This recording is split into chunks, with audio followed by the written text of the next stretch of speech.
옆에 사람 얼굴 한번 보십시오. 보시죠. 여기 맨 앞에 계신 남자분은 계속 여기만 보는데 옆에 사람 한번 보세요. 어떻게 보니까 어저께 그 사람이 아니죠? 지난밤에 왼수 같던 그 남자가 아닌 거 확실하죠? 사람들이 말할 때 교회에서의 당신과 집에서의 당신이 다르다고 얘기를 하잖아요. 그렇죠? 같이 따라서 하십시다. 겉사람은 날로 부패하나 속사람은 날로 새로워진다.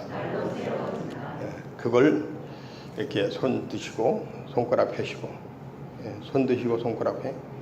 그게 바로 당신이야. 옆에 사람한테 한번 해보겠습니다.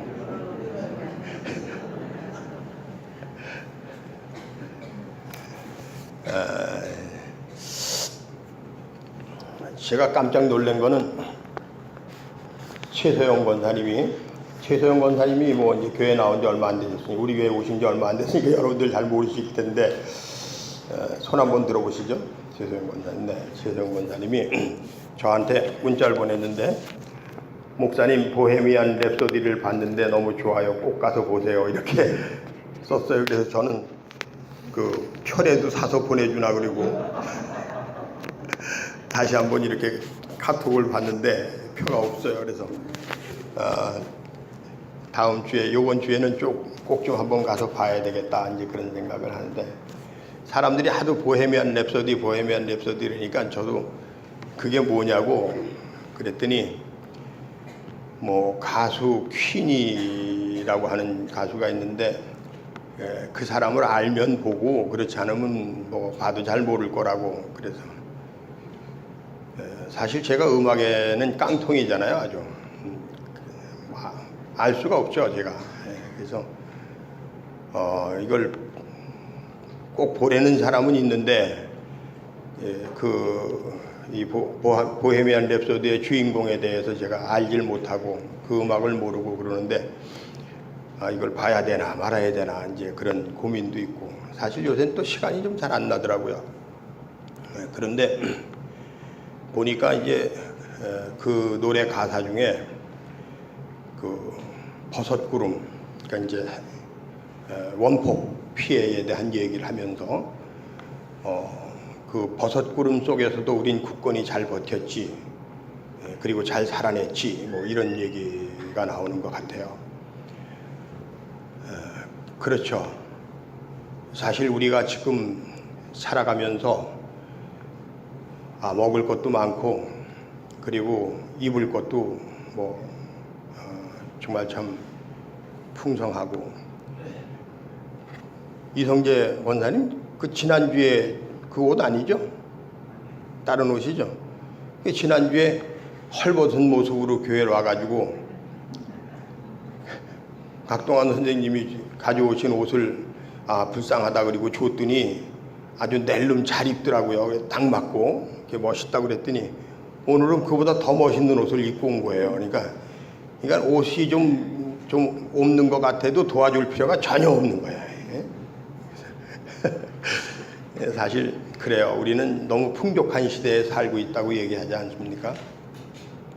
물론 겉으로는 풍족해 보이지만 실제적으로는, 현실적으로는 사실 그 어느 때보다도 더 어려운 시절을 우리가 지금 살고 있는 거죠. 전쟁 때는 전쟁만 끝나면이라고 하는 희망이 있었고요. 그리고 전쟁의 피해 속에서, 폐허 속에서 집이 다 무너지고 도로가 다 파괴되고, 정말 참 그런 때도 우리는 우리가 열심히 땀 흘리면, 수고하면, 그러면 이거 이겨낼 수 있다고 하는 희망이 있었죠. 그런데 지금은 모든 것이 다 풍성한 것 같은데 사실은 뭘 해야 되지? 어떻게 살아야 되지? 라고 하는 막막한 시대가 바로 오늘 우리가 사는 이 시대 아니겠습니까? 그렇다고 그러면 지금 우리가 사는 이 시대를 우리가 결코 만만하게 봐서는 안 되겠죠. 굉장히 어렵고 힘든 시절을 우리가 지금 살고 있는 거 아니겠습니까? 과연 오늘 이러한 시대를 우리가 어떻게 살아야 될까라고 하는 그런 절박함이 우리에게 있습니다. 그리고 특히 제 또래 나이 먹은 사람들은 젊은 사람들에 대해서 이 아이들에게 무슨 얘기를 해주고 그리고 어떻게 살라고 얘기하고 그렇게 하기보다는 정말 이 아이들하고 같이 함께 고민하고 걱정하면서 이 젊은 이들의 그 미래를 우리가 열어갈 수 있도록 함께 힘을 합해줘야 되는 이제 그런 때라고 생각을 해요. 그만큼 이제 어려운 때라는 거죠. 제가 얼마 전에 춘천에 있는 제 모교에 가서 1, 2학년 학생들 대상으로 해서 진로 교육을 하고 왔어요. 근데 그쪽 학교에서 요청하는 게 그 목사님이니까 뭐 앞으로 미래 사회에서는 이런 직업이 더 유망하니까 이런 것을 해라 저런 것을 해라 그런 얘기를 하는 것이 아니라 이 아이들이 그 진로를 생각하면서 그걸 어떻게 헤쳐나가야 될지 이제 그런 얘기를 좀 해줬으면 좋겠어요. 어떤 마음을 가지고 헤쳐나갔으면 좋을지 이제 그런 얘기를 좀 해달라고 이제 그랬어요. 그랬는데 내내 마음이 무거웠습니다. 왜 무거웠냐면 사실 이 아이들에게 답이 없는 시대거든요. 뭐 지금 우리가 있는 직업들을 보면 이 커피 전문점 또는 무슨 이 샌드위치 가게 뭐 이런 것들도 이제 앞으로는 다 기계가 그냥 착착착착 해가지고서는 딱 주문하는 대로 그냥 손에 딱 이렇게 나오게끔 되면은 그 직업이 다 없어지는 직업이라고 하는 얘기 하잖아요. 그래서 앞으로 미래 사회에서는 지금 현재 직업 가운데 없어질 직업이 태반이다. 그렇게 얘기를 하는데 과연 내가 지금 뭘 해야 될 거냐 이거죠. 그리고 글쎄 혹시 모르겠어요. 이것만큼은 사람의 손이 거치지 않으면 안 된다고 얘기하는 것들도 과연 그럴까? 과연 안심해도 좋을까? 이제 뭐 이런 생각들을 우리가 하게 되는 이런 시대를 사는데, 그런데 과연 이 시대를 우리가 이겨낼 수 있을지, 아니면 이대로 이제 자본주의의 종말이 올 건지, 우리가 이걸 어떻게 받아들이고 어떻게 헤쳐나가야 될지 정말 막막한 시대가 아니겠습니까? 그런 시대를 우리가 지금 살고 있는 거죠. 그래서 저는 학생들한테 그렇게 얘기했습니다. 원래 길이라고 하는 것은 보이지 않는 게 길이다. 아버지 어머니가 걸어갔던 길, 그 길을 내가 그대로 갈 수는 없는 거 아니냐.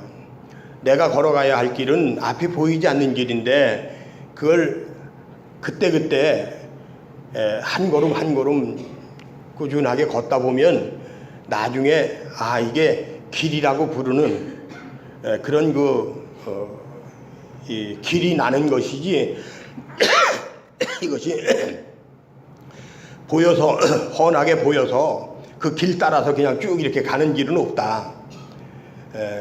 근데 우리가 어떤 마음을 가지고 그러면 그 길을 가야 될 거냐 그랬을 때, 내가 이거를 참 좋아하는 거, 내가 잘하는 거, 이 부분에 대해서 내가 신경을 쓰면서 만약에 내가 노래를 잘하면 이 노래를 좀 더 잘하기 위해서 어떻게 해야 될까를 찾고, 그리고 그 다음에 그러면 내가 이제 이만큼 갈고 닦았으니까 어떻게 하면 이걸 상품을 붙여가지고서 상표를 붙여갖고 세상에 내놓을까.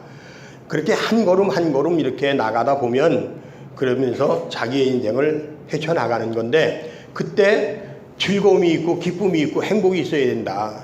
그리고 내가 하는 일이 나에게도 힘들고 다른 사람에게도 힘들게 하는 거면 그것은 우리가 안 하는 게 좋지 않겠냐. 나도 행복하고 너도 행복한 이제 그런 길을 찾아가는 것이 좋겠다. 이제 이런 얘기들을 했습니다. 저는 오늘 이제 이 설교를 준비하면서 여러분 주보에 보시면 앞에 이제 설교 노트가 있지 않습니까? 뒷장에 맨 뒤에 설교 노트가 있는데 이 설교를 어떻게 준비하게 됐느냐 하는 겁니다. 12월을 맞이하면서 이제 이 12월은 예수님의 탄생을 기념하는 절기, 그리고 기독교인으로서는 가장 큰 축제죠. 그런데 구원의 역사가 시작된 그런 축제인데, 이때 이제 성탄 추리를 장식하기도 하고 또 성탄절 행사를 준비하기도 하고, 그러면서 이 성탄의 기쁨을 함께 나누고 이제 이러는 절기가 이제 성탄절이죠. 우리는 올해 어떻게 이 성탄절을 보낼까라고 하는 이런 얘기를 미처 여러분들하고 나누질 못했습니다만은, 제 생각에는 예년하고 똑같이 지냈으면 좋겠는데, 그게 뭐냐 하면 옛날처럼 우리 사회가 단순한 사회가 아니기 때문에 연말에나 이 성탄절에 아마 20년 전, 30년 전보다 지금 아마 한 10배 정도는 바쁠 거예요. 이런 시대에 그 교회만을 고집하는 것이 아니라 우리가 우리의 생활 속에서 한 해를 정리하는 많은 일들이 있잖아요. 모임도 있고, 이제 그런 모임 속에서 우리가 이 한 해를 마무리하는 가운데 이 교회 안에서는 최소한으로 우리가 그 예수님의 탄생을, 그 의미를 생각하고 그리고 그 기쁨을 나누는 이제 그런 절기로서 이 성탄절을 보내자, 이제 그런 생각인데, 이번 주에는 이제 성탄 추리도 하고 뭐 강단 장식도 하게 되고 이제 그렇게 시작을 하겠죠. 지난주에 하려고 그러다가 한 템포 좀 늦게 하자라고 하는 그런 생각을 해봤습니다. 그리고 이제 이 12월은 성탄의 절기일 뿐만 아니라 한 해를 보내는 마지막 달 아닙니까? 그럼 이 마지막 달에 12월 한 해를 한 달을 우리가 보내면서 과연 어떤 생각을 할 것인가? 그랬을 때 문득 떠오르는 생각이 그 오늘 본문 말씀이 오늘 이제 저에게 와서 단 거예요. 그래서 한 해의 마지막을 보내면서 지난 시간들을 돌아보고 그리고 앞으로의 다가오는 시간들을 향해 갈 때, 그때 우리가 이 말씀대로 우리 자신을 돌아보면서 뭔가 의미를 새겨서 내 가슴에 이렇게 채우는 그런 시간이 됐으면 좋겠다. 이제 그렇게 생각을 하고 이 말씀을 묵상을 하면서 설교를 준비한 겁니다. 그래서 저는 먼저 오늘 이 예배에 참석하신 여러분들이 이 예배에 참석하실 때 그 마음이 어떤 마음인가 라고 하는 겁니다. 제 나름대로 예배는 우리가 이 험한 세상 속에서 거룩한 삶을 살아내려고 하는 사람들의 경건한 행위다 라고 생각하는 겁니다. 여러분 따라서 한번 해봅시다. 예배는 세상 속에서 거룩한 삶을 살아내려고 하는 사람들의 경건한 바람이다. 그러니까 이 세상이라고 하는 것은 아까 말씀드린 것처럼 원폭이 있었고 전쟁이 있었고, 그리고 그 폐허의 더미 속에서 어떻게든지 먹고 살아야 되겠다고, 잘 살아야 되겠다고 그냥 죽지 못해서 사는 그런 삶을 죽기 살기로 살아내는 이런 가운데서 할 짓 못할 짓 다 하면서 이렇게 살아내는 이런 세상. 나는 그렇게 살고 싶지 않지만 자식들을 위해서 또 내 자신이 먹고 살려면 할 수 없이 쓸개도 빼놓고, 그리고 정말 참 이러면서 살아가야 결국 살아낼 수 있는 게 세상 아니겠습니까? 그런데 그런 세상을 살면서 그 세상 속에서 거룩한 삶을 살려고 하는 사람들이 그 삶의 모습을 하나님을 만나서 하나님의 말씀 속에서 찾아가는 이런 노력, 이런 행위, 이런 것이 예배라는 거죠. 그런 여러분들에게 과연 저는 오늘 이 말씀을 가지고 어떤 말씀을 드릴 거냐라고 하는 겁니다. 그런 여러분들을 생각할 때 제가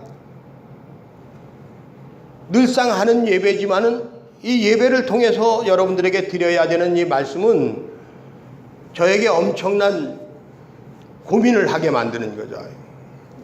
그러면서 저와 여러분이 함께 이 말씀을 나누자 하고 준비한 것이 오늘 예배 말씀이라는 거죠. 그래서 저는 먼저 이 본문 속에서 낙심하지 말자라고 하는 이야기, 낙심하지 말자고 하는 얘기는 주먹을 다시 한번 쥐고 새 힘을 내자, 그런 얘기 아니겠습니까? 여러분, 오늘 본문 말씀 속에서 16절 말씀 다시 한번 좀 주목해서 보셨으면 좋겠습니다. 그러므로 우리가 낙심하지 아니하노니 그랬습니다. 그러므로 우리가 낙심하지 아니하노니, 이 말씀 앞에는 예수님께서 십자가를 지시고 다시 부활하신 그런 예수님의 사건에 대한 고백이 있습니다. 예수를 다시 살리신 이가 예수와 함께 우리도 다시 살리사, 그러므로 우리는 낙심하지 아니하노니 라고 하는 이야기입니다. 저와 여러분은 보헤미안 랩소디에서 나오는 그 가수가 노래한 노래의 한 구절처럼 버섯구름 피어오르는 그 참혹한 세상을 견디며 이겨내온 사람들, 세상이라고 하는 것은 종말을 향해 가지만 그 종말 가운데서 생명을 잉태하고 그리고 생명을 축복하는 하나님, 그 하나님의 은혜와 사랑 가운데서 우리가 살아가는 그런 우리들의 삶을 다시 한번 하나님 앞에서 조명하면서 하나님의 손을 붙잡는, 그리고 새 힘을 얻는 그런 시간이 우리가 돼야 되지 않겠느냐라고 하는 겁니다. 그러므로 여러분, 12월은 지나가는 달이 아니라 다시 한번 우리의 마음에 옷깃을 여미면서 새 힘을 내는, 하나님과 내가 다시 한번 굳건한 동맹관계에 들어가는 그런 달이 되길 간절히 축원합니다. 두 번째는 낙심하지 않고 거기서 끝나는 것이 아니라 겉사람은 부패하나 우리 속사람은 날로 새로워진다라고 고백하는 것처럼 우리가 새로운 존재로서 날마다 거듭나는 그런 삶을 우리가 살아가자라고 하는 것입니다. 이건 노력해야 됩니다. 노력하지 않으면 절대 우리는 새로운 존재로서 거듭날 수가 없습니다. 그냥 옳거니 하고 되는 대로 캐세라세라 하면서 오늘도 갔는데 내일 또 오게, 또 내일도 또 가겠지, 이 또한 지나가리라, 그렇게 하면서 살아가는 것이 아니라 이 삶 속에서 내가 했던 모든 일들을, 내가 했던 말과 내가 했던 모든 행동들을 돌이켜보면서 앞으로는 내가 이렇게 해야 되겠거니 하고 다시 한번 내 마음의 옷깃을 여미면서 노력하는 자만이 이 세상 속에서 하나님의 거룩함으로 옷을 입고 정말 거룩한 존재로서 우리가 더 새로운 존재로서 이 세상을 살아가겠다고 하는 그런 예배자의 심정을 가지고 노력하는 사람만이 날로 새로워질 수 있다, 그런 얘기죠. 어떤 사람이 저한테 전화를 했는데 제가 그 전화를 딱 받으면서 깜짝 놀랐어요. 왜 놀랐느냐, 내가 그 친구한테 좀 들으면 좀 좋지 않을 이야기를 그 주간에 누군가와 함께 얘기하면서 얘기를 했는데, 그런데 그 친구한테서 전화가 온 거예요. 그러니까 저는 도둑놈이 제발 저리다고, 야, 이게 내가 한 얘기가 벌써 벽이 들어갔나? 그리고 이제 뭐라고 따지면 난 뭐라고 대답해야 되지? 막 이렇게 생각을 하는데, 다행히 못 들었어요. 그게 그냥 자기가 필요한 얘기하면서 뭐 이렇게 얘기하길래 그냥 잘 넘어갔어요. 간혹 세상을 살다 보면 사람들이 나에 대해서 얘기하는 소리가 내 귀에 들려올 때가 있어요. 좋은 소리도 있지만 그 소리가 나에게 마음을 아프게 하는 그런 소리도 있어요. 그런데 여러분, 그럴 때 여러분들은 어떻게 생각을 하십니까? 저는 워낙에 제 자신이 부족한 사람이기 때문에 다른 사람이 저에 대해서 뭐라고 얘기를 하면 그냥 웃고 말아요. 그러면서 제 자신을 도닥이면서 다음엔 그러지 마라. 다음엔 좀 잘해라. 그딴 소리를 듣냐. 이러면서 제 자신을 이렇게 위로하고, 그리고 다시 한번 마음의 옷깃을 여미면서 내가 이제는 그렇게 하지 말아야지, 이렇게 생각을 합니다. 저는 그래서 저에 대해서 누가 나쁜 얘기를 했다 그래가지고 상처를 많이 받거나 그러질 않아요. 그런 것 같습니다. 오늘 우리가 늘 하는 말 중에도 그런 말이 있지 않습니까? 내게 득이 되는 그런 약이라고 하는 것은, 몸이 아픈 사람이 약을 먹는데 그 약은 입에 쓰다 그러지 않습니까?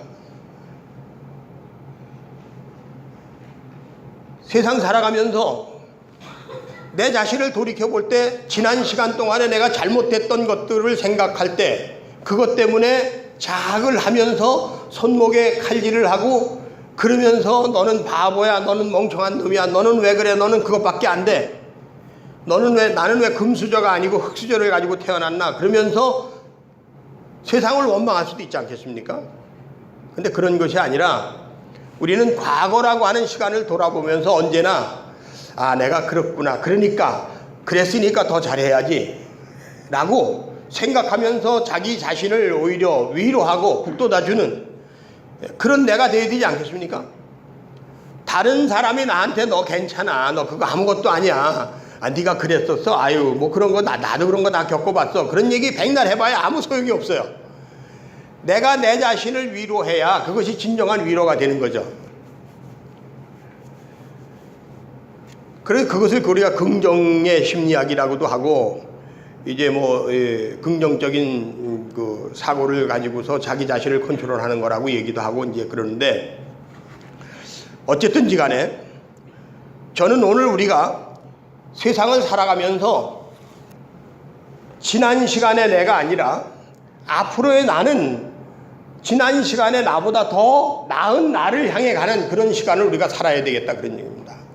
그런 고백이 바울의 고백입니다. 날로 새로워지기를 원하노라. 날로 새로워지지 아니하느냐, 내가 예수 안에 있으니까 내가 날로 새로워진다 라고 하는 고백을 하는 겁니다. 그런데 세상 사람들 중에, 교회 다니는 사람들 중에, 교회는 다니는데, 목사님인데, 장로님인데, 권사님인데 오히려 시간이 갈수록 더 나빠지는 사람들이 있단 말이에요. 옛날보다 더 못한 사람들이 있단 말이죠. 이런 것들이 문제가 되는 거 아니겠습니까? 저는 지금 목이 좀 마르긴 하지만 절대 물이 필요 없으니까 신경 쓰지 마시고요. 그냥 설교에 집중해 줬으면 좋겠습니다. 그런 고백을 우리가 보면서 제가 이런 이야기들을 우리가 함께 나눠야 되겠다 하는 생각을 한 겁니다. 그리고 이제 세 번째, 마지막으로 제 나름대로 굉장히 중요하게 생각하는데, 이 표현이 말입니다. 정말 참 어떻게 이런 표현이라고 하는 이것이 이게 나올 수 있을까, 이제 그런 표현이기도 한데, 이 4장 6절부터 7절 가운데 7절에 한번 주목합시다. 7절에 같이 한번 읽어보겠습니다. 시작.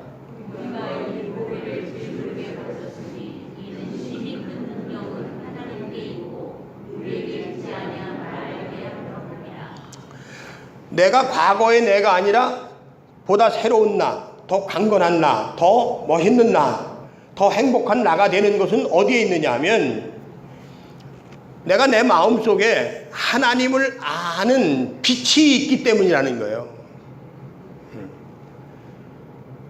하나님이 어떤 분인지를 아는 사람만이 날로 새로워지는 삶을 살아갈 수 있다는 거죠. 그래서 사람들이 하나님에 대해서 얘기를 하는데, 많은 사람들이 이단에 빠지는데, 이단이 그럴듯하게 하나님을 얘기한단 말이에요. 그런데 그렇게 아주 심오한 그런 이야기에 우리가 주목할 필요가 없어요. 하나님은 어떤 분이냐 그랬을 때 따라서 하십시다. 우리가 행복하기를 원하시는 분이다. 그러니까 이단이 어떤 거냐 그러면, 가정을 파괴하거나, 나하고 종교가 다르다고 해서 왼수가 되거나, 그리고 내가 가지고 있는 살고 있는 이 세상은 아무 쓰잘데가 없으니까 이 세상하고는 멀리하고 오직 하나님과만 가까이 하라고 하는, 그래서 세상과 불화하게 하는 것, 이런 것들이 이단의 특징이에요. 하나님은 어떤 분이냐? 하나님은 우리가 세상 속에 들어가서 세상에 빛이 되고 소금이 됨으로 해서 세상 속에서 존경받고 세상 사람들, 박해 얘기는 또 다른 얘기입니다. 세상 속에서 우리가 인정받고 칭찬받고 세상 속에서 우리가 우리 스스로 위로받는 삶을 살아가는 사람이 되는 것이 우리가 세상을 사는 방법이에요. 하나님이 그걸 원하시는 거예요. 제가 흔히 이런 얘기 많이 합니다. 만약에 주일날 11시에 마을에서 방송을 하는데 토요일날 방송을 합니다. 내일 일요일날 아침 11시에 마을 회관에서 개발위원들 회의가 있으니 개발위원들은 한 명도 빠짐없이 꼭 참석해 주십시오. 그렇게 방송을 했다 그러면 우리는, 내가 개발위원이에요. 그러면 주일날 일요일날 11시에 거기 회의에 가야 되느냐 예배에 와야 되느냐 그랬을 때 여러분은 어떻게 생각하시겠어요? 거의 대부분 아마 교회 와야 된다고 생각할 거요. 근데 제 생각은 달라요. 저는 이장한테 전화를 걸어가지고 교회에서 11시 예배 드리는데 예배 시간에 회의를 하면 되냐 이렇게 따지는 것이 아니라 오히려 개발위원이 개발회의에 가서 회의에 참여해서 함께 우리 마을이 어떤 문제를 어떻게 풀어갈 것이냐를 진지하게 얘기하고, 그리고 그 속에서 사람들에게 인정을 받아갈 때 시간이 지나면서 자연스럽게 마을에서 야, 일요일날 11시는 예배니까 앞으로는 11시에 우리 회의하지 말자, 그렇게 만들어야 된다라고 생각을 하는 거예요. 여러분, 무슬림이 들어온다 그러고 뭐 동성애가 지금 난리를 치고 그런다 그래가지고 거기에 가서 피켓 들고 시위하고 반대하고 그러면 그게 없어집니까? 천만의 말씀입니다. 오히려 그런 기독교에 대해서 사람들이 마음을 멀리하기 시작하는 거예요. 오히려 세상 속에서 고립되어져 가는 과정 속으로 가는 겁니다. 동성애라고 하는 것을 합법화할 수는 없습니다.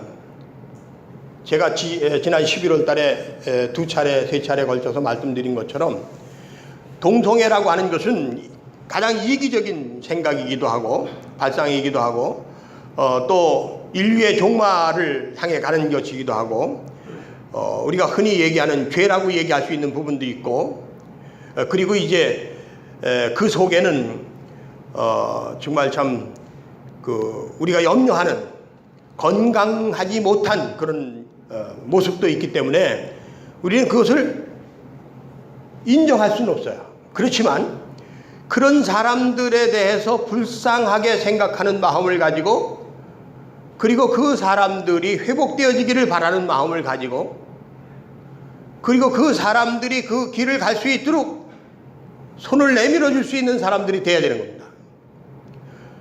무슬림도 역시 마찬가지입니다. 저는 제가 터키에 가서 제 동생네 집에서 한 열흘 넘게 지내면서 눈여겨본 게 뭐냐면 터키라고 하는 나라가 원래 기독교 국가인데 구약시대의 모든 성지가 다 거기에 있고 신약시대의 바울의 소아시아 교회가 다 거기 있고 그런데 어떻게 그런 흔적조차 없이 전부 무슬림이 됐냐 이거야. 무슬림의 종주국이 터키예요. 저는 그 문제에 대해서 집중했습니다. 그리고 그들이 가지고 있는 종교가 과연 오늘 우리가 한국의 교회의 개신교회하고 어떤 차이가 있느냐라고 하는 것을 생각해 봤습니다. 그러면서 내린 결론이 딱 이겁니다. 무슬림이 들어오면 막을 길이 없다 그랬습니다. 그들은 우리보다 더 훨씬 윤리적이고 도덕적입니다. 율법적이라고 하는 거죠. 법을 잘 지킵니다. 적어도 상식적입니다. 그리고 그들에게 종교적인 강요는 있지만 그런 것들이 법적인 제재 속에 다 있는 것이죠. 개인적으로 무슬림 신앙인들이 거리에 나가서 기독교인들하고 부딪히면서 기독교 국가에 가서 뭐 몰래 뭘 하면서 이렇게 하진 않아요. 상업적 기반을 가지고 이 자본주의 사회의 틈을 노려서 침투하긴 하지만 우리 지금 개신교인들처럼 그렇게 아무 데나 가서 그냥 예수 천당 불신지옥 하면서 막 이렇게 다니고 막 이러진 않아요. 그리고 적어도 성직자들의 부패가 사람들의 눈에 보이지 않습니다.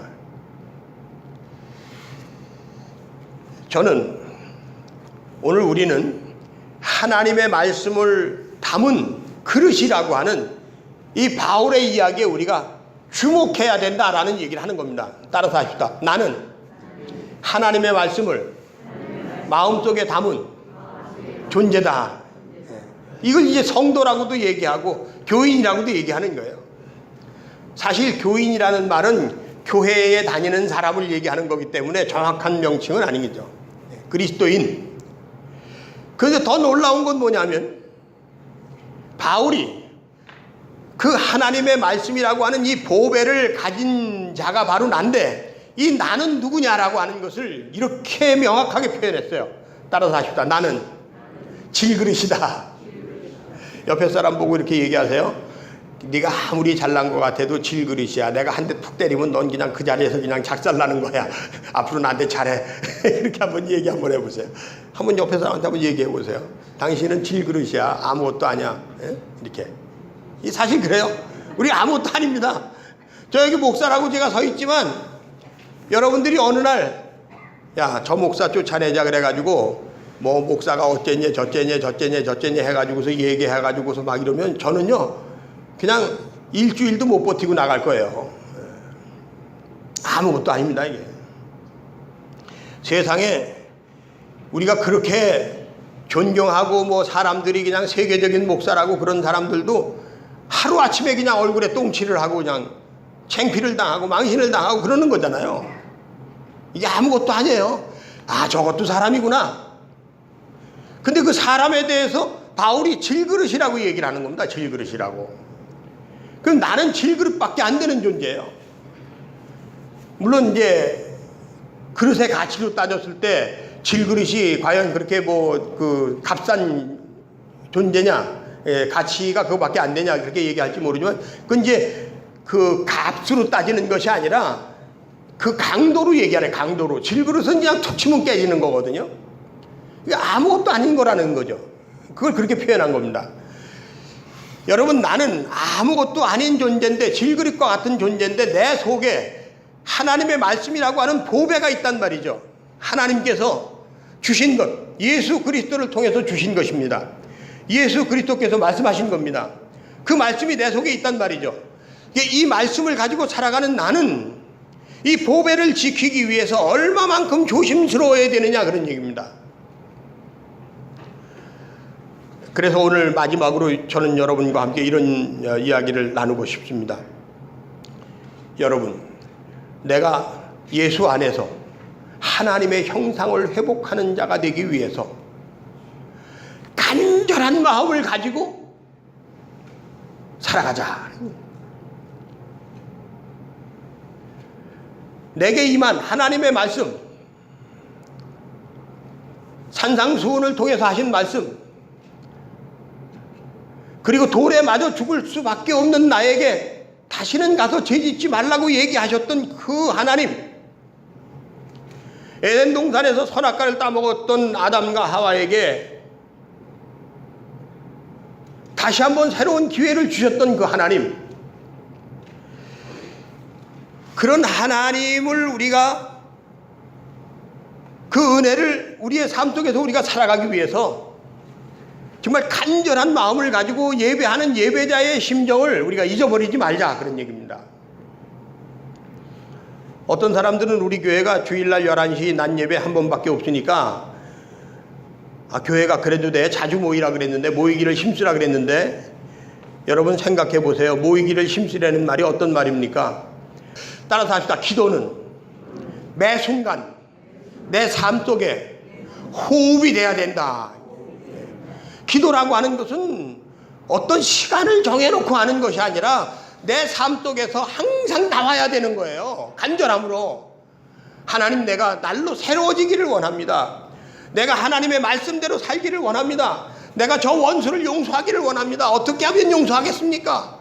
용서가 안 되는데요. 그러면서 매 순간 주여 주여 하면서 살아가는 게 기도예요. 어떻게 보면 시간을 정해놓고 하는 것은 거기에 많은 속임수가 존재한다고 볼 수도 있는 겁니다. 여러분, 주일날 한 번밖에 예배를 드리지 않기 때문에 오늘 제가 이 말씀을 드렸습니다. 날로 새로워지기를 원하노라.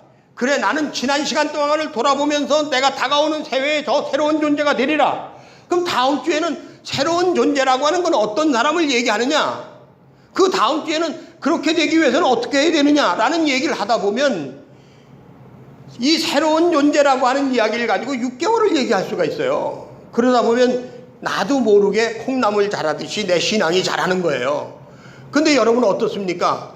지금 우리 교회 안에서 이루어지고 있는 일들은 주일날도 새벽기도 갔다 오면 새벽기도에서는 소금이 되라고 그러고, 그리고 아침에 주일날 예배 가니까 헌신하라 그러고, 저녁에 또 교회 가니까 감사하라 그러고, 그 다음날 새벽기도 가니까 또 뭐하라 그러고, 말씀이 내 속에서 자랄 시간이 없어요.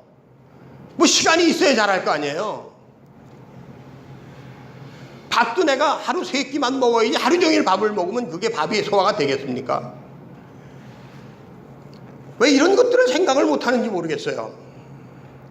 그래서 여러분, 저는 오늘 12월 첫 주 그리고 성탄의 절기에 들어서면서 예수 그리스도 안에서 우리는 겉사람은 후패하나 속사람은 날로 새로워지도다 라고 얘기했던 하나님의 말씀을 가지고 살아가니까 나는 날로 새로운 사람으로서, 존경받는 사람으로서, 행복한 사람으로서, 멋진 사람으로서 내가 변화되어져 가는구나.